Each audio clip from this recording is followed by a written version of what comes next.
성도 여러분, 잘 지내고 계십니까? 어느덧 오늘이 2월의 마지막 날이 되었습니다. 시간이 정말 빠르죠? 생각해 보니까 12개월 중에 벌써 2달이 지났더라고요. 그래서 6분의 1이 올 한 해 지나가고 있습니다. 이렇게 빠르게 흘러가는 시간 속에서 언제나 하나님을 자주 만나시고 예수님과 동행하시는 저와 우리 성도님들 되셨으면 좋겠습니다. 지난 2월 25일 안식일은 우리 성도님들의 마음이 좀 허전해지셨죠? 그동안 정들고 사랑을 나누었던 우리 담임 목사님, 사모님 마지막 고별의 안식일을 보내고 이제 또 본부교회는 새로운 목사님이 오시게 되었습니다. 정식으로는 3월 1일부터 시지만 오늘 저녁에 저희와 함께 예배 드리고 계신데요. 아마 오시면서 다 인사하셨으리라 생각됩니다. 우리 주영신 목사님 그리고 김아람 전도사님을 통해서 우리 본부교회가 더 아름답고 하나님께서 보시기에 더 행복하고 이 사람들에게 빛을 잘 전하는 교회가 되기를 간절히 소망합니다. 제가 항상 읽는 성경절이죠. 시작할 때 요한복음 5장 39절 제가 대표해 읽겠습니다. 너희가 성경에서 영생을 얻는 줄 생각하고 성경을 연구하거니와 이 성경이 곧 내게 대하여 증언하는 것이니라. 맞아요. 우리는 성경을 보지만 결국 우리에게 영생을 주시는 분은 누구시라고요? 예수님이시라는 것입니다. 이어서 제가 읽은 성경 말씀은 요한복음 17장 3절이었습니다. 영생은 곧 유일하신 참 하나님과 그가 보내신 자 예수 그리스도를 아는 것이니이다. 우리가 영생을 얻기 위하여서는 아버지 하나님 곁으로 가야 합니다. 근데 그 아버지 하나님 곁으로 가기 위해서는 길이요 진리요 생명이신 누구를 만나야 돼요? 예수님을 만나야 돼요. 오직 예수님을 통하여서만이 우리가 아버지께로 갈 수 있는 것입니다. 그런데 그 예수님을 만나고 그분과 동행하는 삶은 바로 예수님을 뭐 하는 삶이에요? 아는 삶이에요. 우리가 그분을 알 때 그분 곁에 있고 그분과 동행할 수 있는 것이죠. 전혀 모르는 사람과 함께 할 수 없는 것입니다. 그래서 영생은 하나님과 그가 보내신 자 누구를 아는 것이다? 예수 그리스도를 아는 것이다 말씀을 드립니다. 영생은 무엇 해야 받는 것이 아니고 무엇 안 해야 받는 것이 아니고 우리를 위하여 이 땅에 오신 예수 그리스도를 알 때, 그리고 우리가 예수님을 알 때 누구를 또 아는 것입니까? 하나님 아버지를 알게 되는 것이며, 우리가 하나님을 알고 그분과 동행할 때 우리는 영생을 누릴 수 있는 하나님의 자녀가 됨을 살펴보고 있습니다. 요한일서 4장 8절에는 그 하나님을 아는 것에 대하여 또한 어떻게 말씀을 하고 있는가 하면, 사랑하는 자들아 우리가 서로 사랑하자. 사랑은 하나님께 속한 것이니 사랑하는 자마다 하나님으로부터 나서 하나님을 뭐하고? 알고.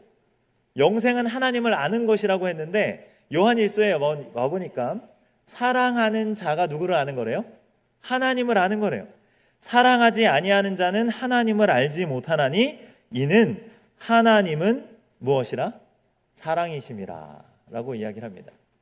그럼 하나님을 아는 것이 무엇인가? 물론 성경에 여러 가지 하나님을 아는 것에 대한 증거들이 있습니다. 그런데 여기 요한일서 4장 7절로 8절을 보면 우리가 뭐하며 살아갈 때, 서로 사랑하며 살아갈 때 그 사랑을 가진 자가 누구를 안대요? 하나님을 안대요. 그 이유가 뭐래요? 하나님은 무엇이기 때문이다? 사랑이시기 때문이다. 그래서 사랑하지 않는 사람, 사랑해 본 적이 없는 사람, 사랑하지 못하는 사람은 하나님을 여전히 뭐 하는 사람이에요? 모르는 사람이에요. 모르는 사람이에요.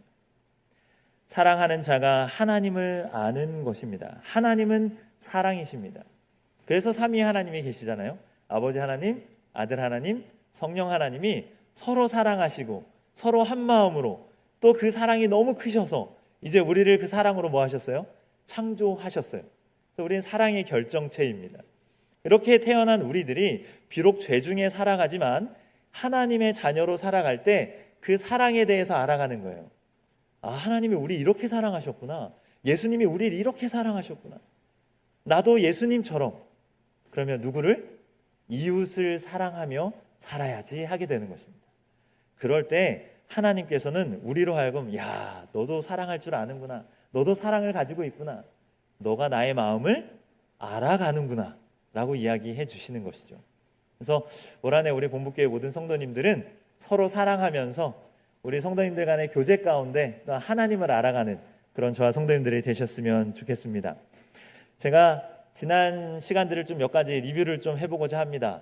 제가 성경은 하나님에 대하여 증거하고 특별히 예수님에 대하여 증거하는데, 예수님께서 요한복음 5장 39절에 말씀을 하실 때 그 당시에 성경은 무엇이었다? 구약 성경이었음을 살펴봤죠.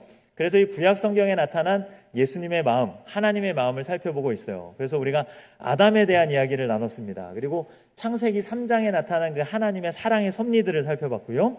그 다음에 하나님께서 무드셀라를 우리에게 주셨어요. 그 무드셀라가 가장 장수하였던 이유가 뭐라 그랬습니까? 그 969년 동안 무드셀라가 살았던 이유는 이 땅에 있는 모든 사람들이 회개하기를 기다리시는, 베드로서에 있는 말씀처럼 천년을 하루같이 여기시며 사람들을 사랑으로 돌아오길 기다리시는 하나님의 마음, 예수님의 마음이 여기 있었음을 살펴보았습니다. 또한 노아 방주를 살펴보았죠. 그 노아 방주의 모습, 그리고 하나님께서 노아에게 무엇을 주셨어요? 은혜를 주시고 그를 완전한 자라 칭하시고 의인으로 여기시는 하나님의 사랑을 살펴보았습니다. 그리고 이 노아 홍수 사건의 가장 정가운데 8장 1절에 무슨 말씀이 있었다 그랬습니까? 하나님이 노아와 그 방주에 탄 모든 생물들을 모아사 기억하사라는 말씀을 통하여 우리 은혜를 나누었습니다. 이 하나님께서는 우리를 언제나 기억하시는 분, 과거에도 기억하시고 계시고 지금도 기억하시며 앞으로도 뭐 하시는 분? 영원히 잊지 아니하시는 분, 그분이 바로 하나님이시고 그분이 바로 예수님이시다. 그분의 사랑하는 마음을 우리는 살펴보았어요. 그래서 노아 홍수가 마쳐진 이후에 우리에게 무엇을 허락하십니까? 무지개를 허락하시죠. 무지개, 즉 활은 그때 근동지방 사람들에게 신이 세상을 향하여 심판하실 때 쓰는 도구였지만 하나님께서는 그것을 하늘 위에 걸어두사 이제 내가 너희를 심판하는 것이 아니라 그것을 멈추고 너희를 뭐 하겠다? 용서하고 사랑하겠다. 그런데 반면에 그 하늘을 향한 활을 누가 쏘고 있어요? 하늘을 향해서 사람들이 쏘며 하나님을 대적하는 모습들을 살펴보았습니다. 이러한 모든 사건과 인물들의 모습 가운데 우리는 하나님의 사랑, 예수님의 사랑을 엿볼 수 있는 것입니다. 오늘은 창세기 9장에도 중요한 사건들이 많이 있지만 창세기 11장으로 넘어가면서 바벨에 대한 이야기를 좀 하고자 합니다. 바벨탑. 오늘의 제목은 바벨 그 머리를 밟으심이란 제목으로 짧은 시간 하나님의 사랑을 또 살펴보고자 합니다. 하나님께서 노아와 그의 후손들에게 아담과 하와에게 하셨던 다시 생육하고 번성하여 땅에 충만하라는 명령을 주셨어요. 그런데 이 노아의 후손들도 계속해서 하나님을 섬기고 진리의 길 가운데 있으면 좋은데 그렇지 못하는 일들이 벌어집니다. 그런 가운데 하나님의 마음을 그리고 하나님의 약속을 저버리며 살았던 거대한 무리가 창세기 11장에 보면 어떠한 일을 벌이게 되는데 어떠한 사건을 만들어냅니까? 서로 말하되 자 벽돌을 만들어 견고히 굽자 하고 이에 벽돌로 돌을 대신하여 역청으로 진흙을 대신하고 또 말하되 자 성읍과 탑을 건설하여 그 탑 꼭대기를 어디에 닿게 하여? 하늘에 닿게 하여 하늘에 닿게 하여 우리의 이름을 내고 온 지면에 흩어짐을 면하자 하였더니 라고 기록을 하고 있습니다. 여러분 화이트부인의 글을 시간 되시면 곰곰이 읽어보시기 바랍니다. 이 장면을 어떻게 설명하는가 하면 여전히 하나님의 그 놀라운 사랑과 은혜의 약속 무지개를 바라보고 있음에도 불구하고 하나님의 뜻과 약속을 저버린 수많은 사람들이 이제는 하나님을 의지하지 아니하고 자신의 스스로의 힘으로 무엇을 얻으려고 하는 것입니까? 구원을 이루려고 하는 것입니다. 이제 어떠한 홍수가 온다 할지라도 하나님의 도움 없이 인간의 힘으로 성을 쌓고 탑을 쌓아서 구원함을 이루고 온 천하에 하나님의 이름이 아니라 누구의 이름을 높인다는 거예요? 우리의 이름을 높이자는 거예요. 사람의 이름을 높이자는 것입니다. 하나님은 필요 없고 인간의 힘으로 스스로 구원을 이룰 수 있다는 것입니다. 그것이 무슨 사상입니까? 인본주의 사상이죠. 사람이 중심이고 사람이 모든 것을 할 수 있다라는 것입니다. 그리고 심지어 구원을 이룬다는 것은 무엇인가 하면 생명을 우리가 얻을 수 있다는 거예요. 사람의 힘으로 더 나아가서 무엇까지 우리가 얻을 수 있다? 영생의 길까지 갈 수 있다는 것입니다.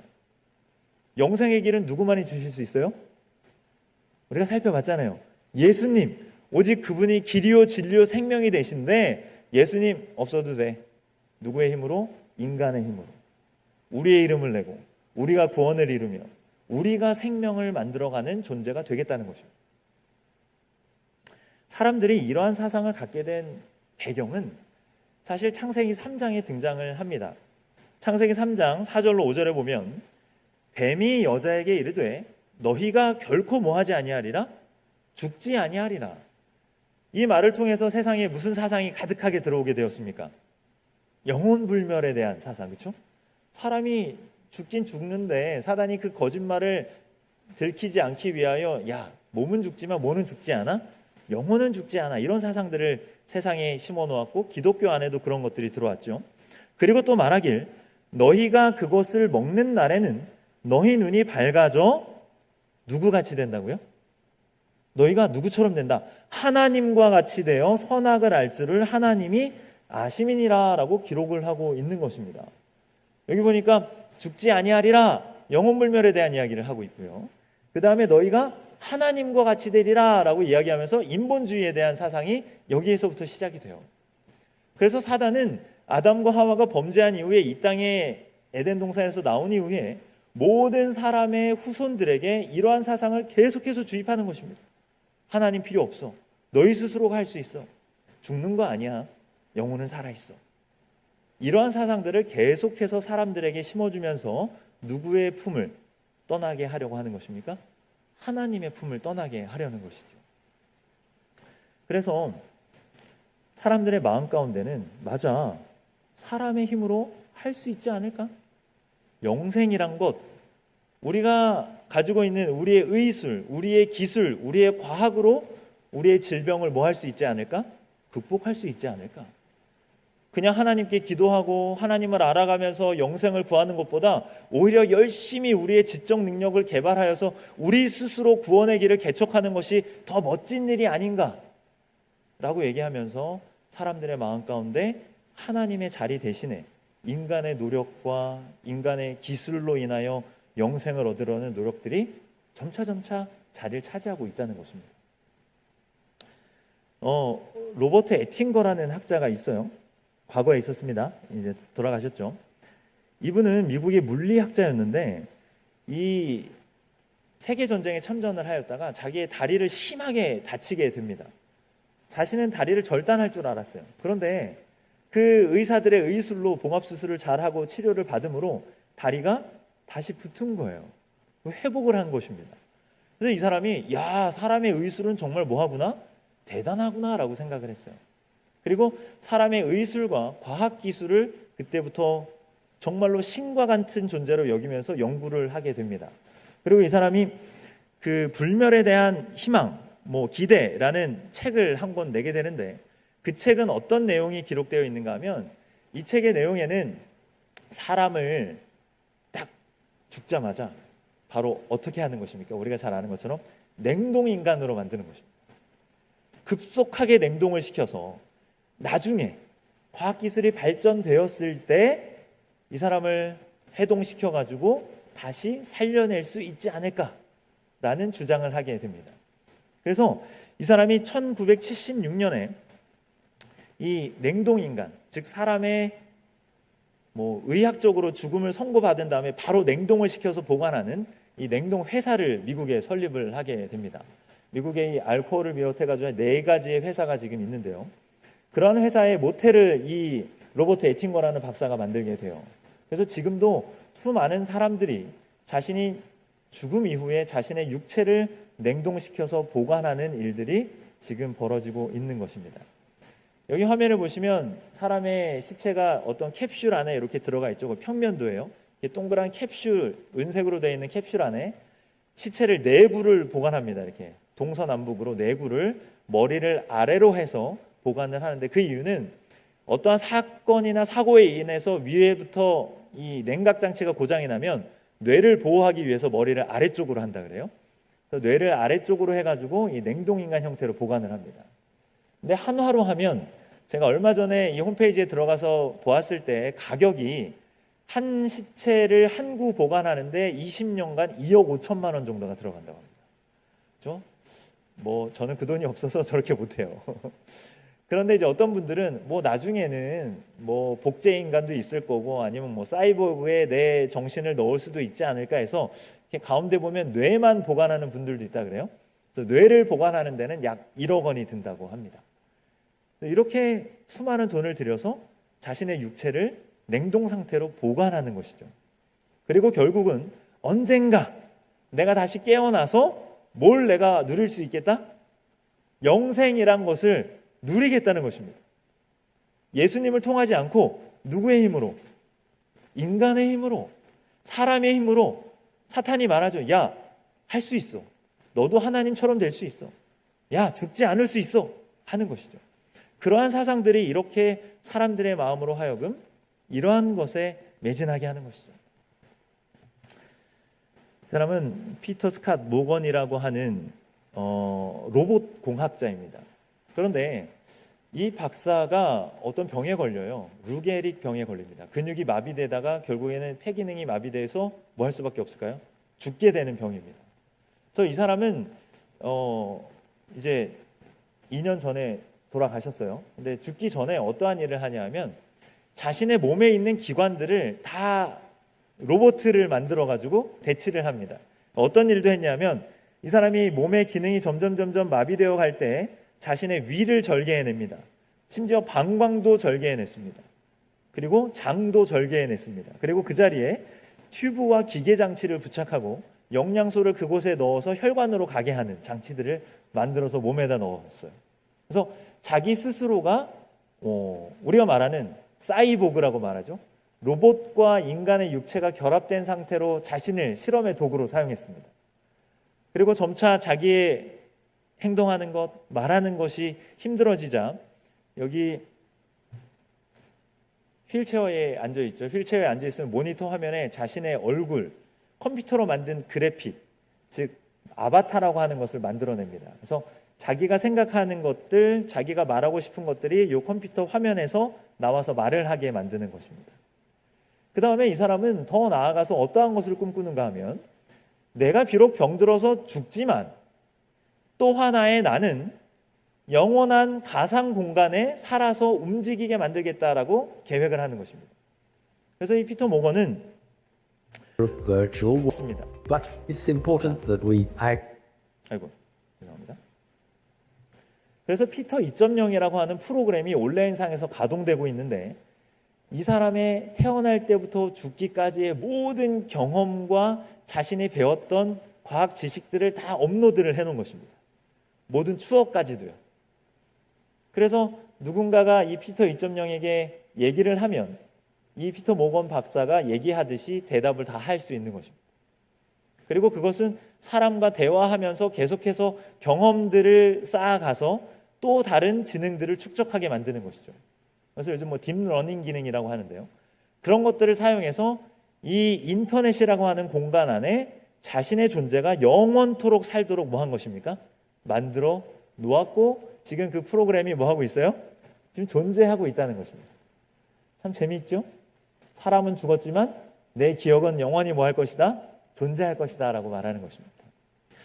자, 여러분들 앞에 이런 장면이 펼쳐지면 어떨까요? 정말 놀랍지 않습니까? 이것은 이제 어떠한 인물의 그 돌아가신 여기 이 배우의 여러 가지 사진들을 합성을 합니다. 사람 표정에 합성을 해서 그 사람의 인물을 만들어내는 것입니다. 그리고 그 인물이 그리고 이 사람의 기억과 이 사람의 과거의 경험들을 얘기할 수 있도록 데이터베이스에 접속을 시켜서 대화를 하게 하는 것이죠. 이 업체가 이 촬영 20분을 위해서 6개월간 준비를 하였다 그래요. 딥페이크 기술을 통해서 사람의 얼굴을 구현해내고 딥러닝이라고 하는 이 사람의 모든 기록들을 다 취합해가지고 데이터베이스에 넣어놓고 서로 대화할 수 있도록 만들어낸 것입니다. 6개월의 시간이면 여러분들이 보고 싶은 사람들을 만날 수 있는 기술이 어디 있어요? 대한민국에 있다고요. 그러니 사람들이 하나님을 의지하고 여기 있는 말씀처럼 예수께서 이르시되 내가 곧 길이요 진리요 생명이니 나로 말미암지 않고는 아버지께로 올 자가 없느니라고 말씀하셨음에도 불구하고 이제 수많은 사람들이 그러한 말씀은 이제 뒤로 하고 굳이 하늘 안 가도 돼요. 얘기하는 것입니다. 굳이 하늘 안 가도 되고 내가 컴퓨터 켜고 혹 텔레비전 켜고 인터넷 접속하면 내가 그전에 만났던 나의 친구들, 형제들, 내 돌아가신 부모님까지 다 만날 수 있는 세상에 사는데 굳이 하나님 필요 없습니다 하는 것이죠. 그것이 바벨인 것입니다. 지금 이 땅에도 똑같이 마찬가지죠. 지금 이 땅에 있는 사람들이 그 과거에 노아 홍수 이후에 사람들이 쌓았던 바벨탑과 똑같은 일을 지금 뭐 하고 있어요? 버리고 있잖아요. 그런데 이것이 진정으로 우리에게 영원한 생명을 줄 수 있는 것입니까? 그들이 만나고 있는 저 응삼 씨가, 그 어머니가 만났던 그 나연이가 진짜 나연이고 진짜 응삼 씨입니까? 아니죠. 그들은 성경에 기록된 대로 너는 흙이니 흙으로 돌아갈지니라 하나님의 명령대로 흙으로 돌아가서 이제는 잠을 자는 것처럼 아무것도 모른 채 흙 안에 있는 것입니다. 엔돌에 친접한 여인이 거짓 사무엘을 불러내 일으켜서 사울을 만나게 한 것처럼 지금 수많은 사람들은 실제가 아닌 다른 존재를 그 사람인 것처럼 여기고 하나님을 지나치고 그것에 매혹되고 있는 시대에 살고 있는 것이 사실입니다. 저는 과학기술이 다 나쁘다고 이야기하는 것은 아니에요. 그러나 이러한 것들이 근본적으로 우리가 하나님을 알아가고 하나님 곁에 있고자 하는 마음을 점점 뭐하고 있다는 것입니까? 좀먹고 그 하나님의 자리를 이러한 것들이 대신하여 자리하고 있는 시대에 살고 있음을 우리 성도님들에게 말하고 싶은 것입니다. 분명한 것은 오직 예수님을 통해서만이 우리가 어디에 갈 수 있는 거예요? 하늘에 갈 수 있는 거죠. 영원히 죽지 아니하리라. 뱀이 우리에게 거짓말한 거예요.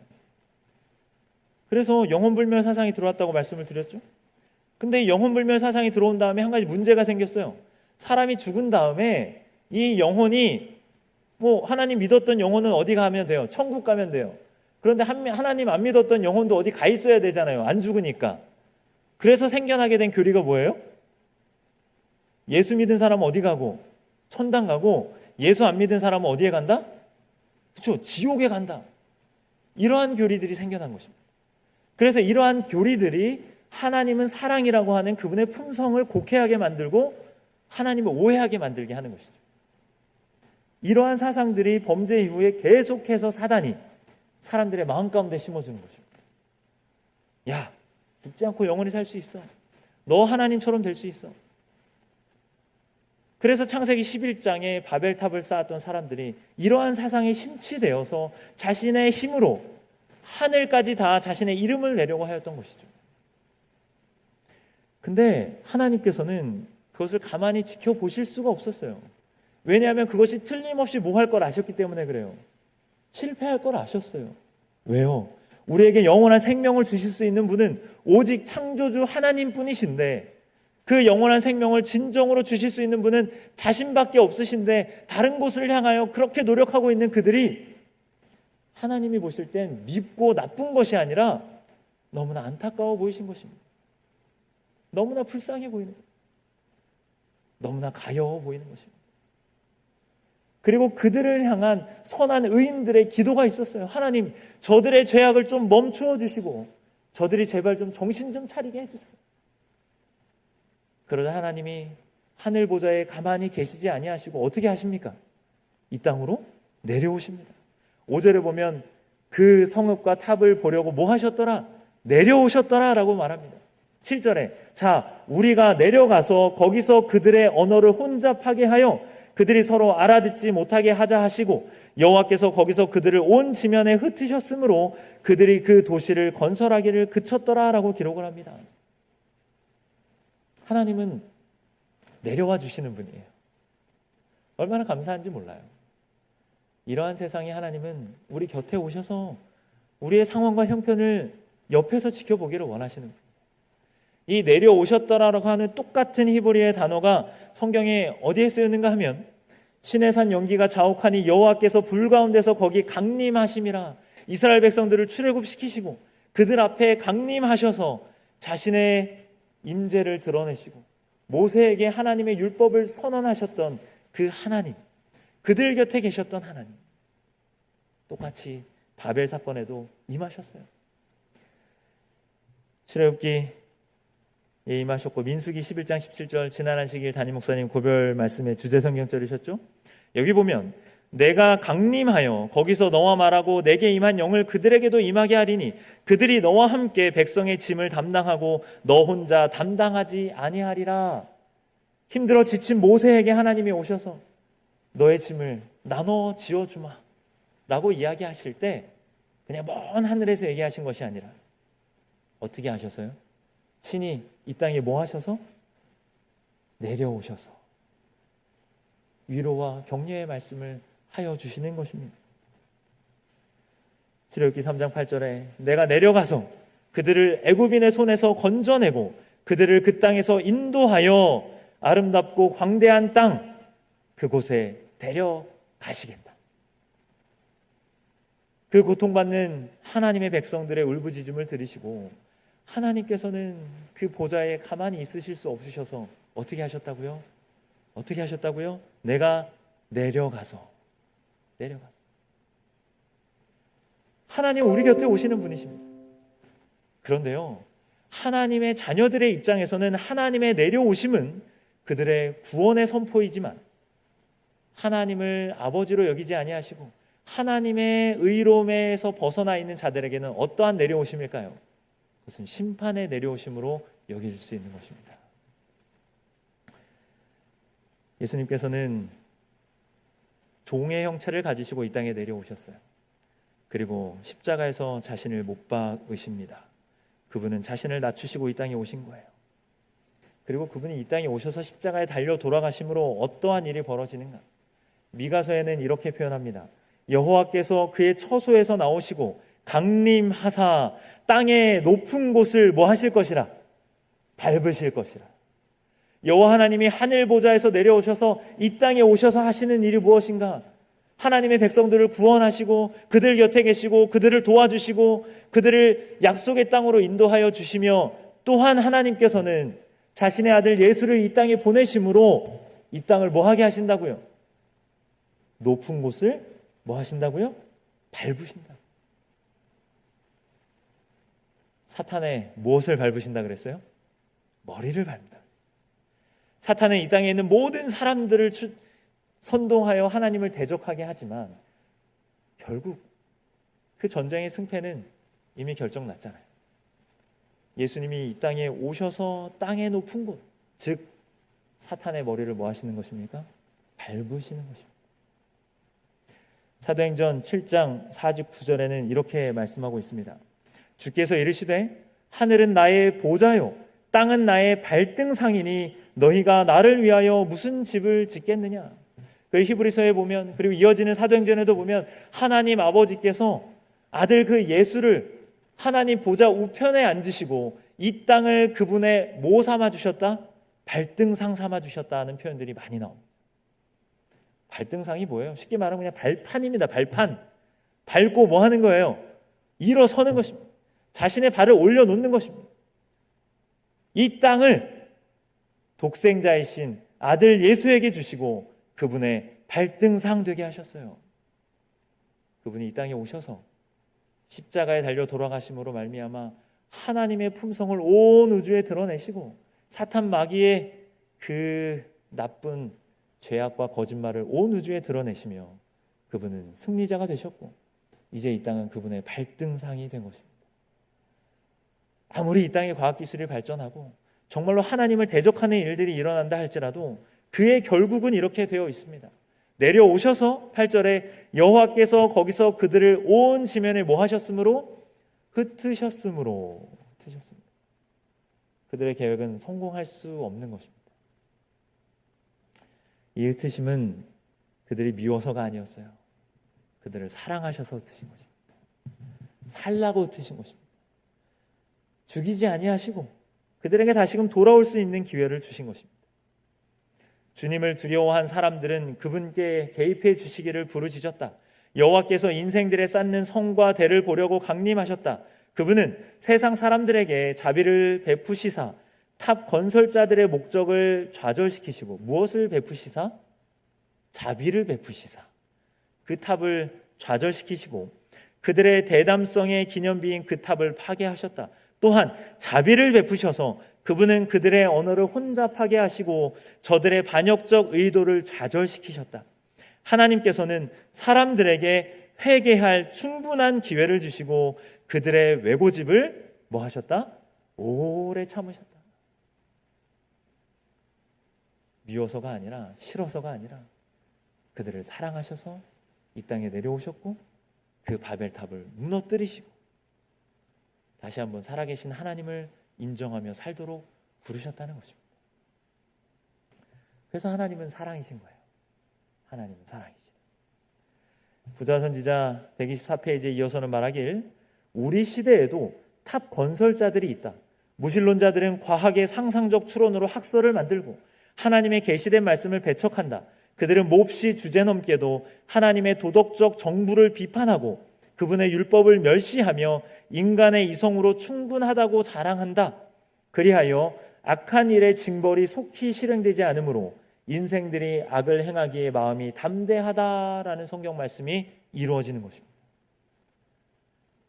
이 마지막 시대에 지금 이 시대에 똑같이 그런 과거의 경험들을 앞에 두고도 바벨탑을 쌓았던 자들의 모습이 여전히 반복되고 있는 것입니다.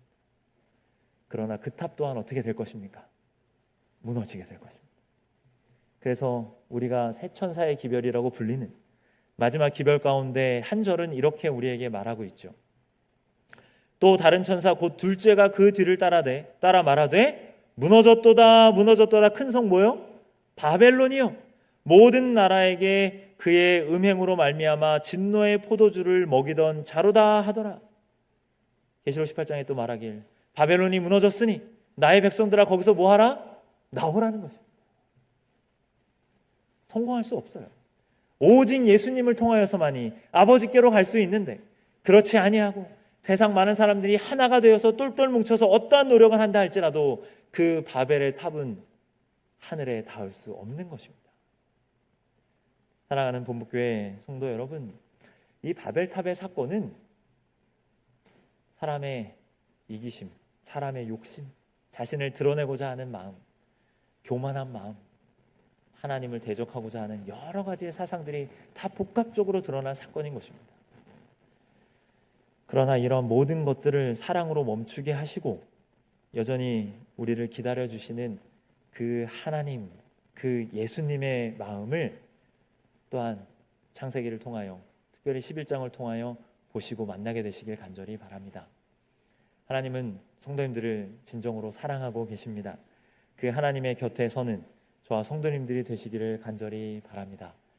날마다 예수 그리스도에 대하여 증거하는 이 성경의 말씀을 통하여 이렇듯 우리에게 보여주신 하나님의 사랑, 예수님의 사랑과 성령 하나님의 함께 하심을 경험함으로 주님을 더욱더 알아가는 저와 성도님들 되시기를 바라며 오늘 말씀을 마치도록 하겠습니다.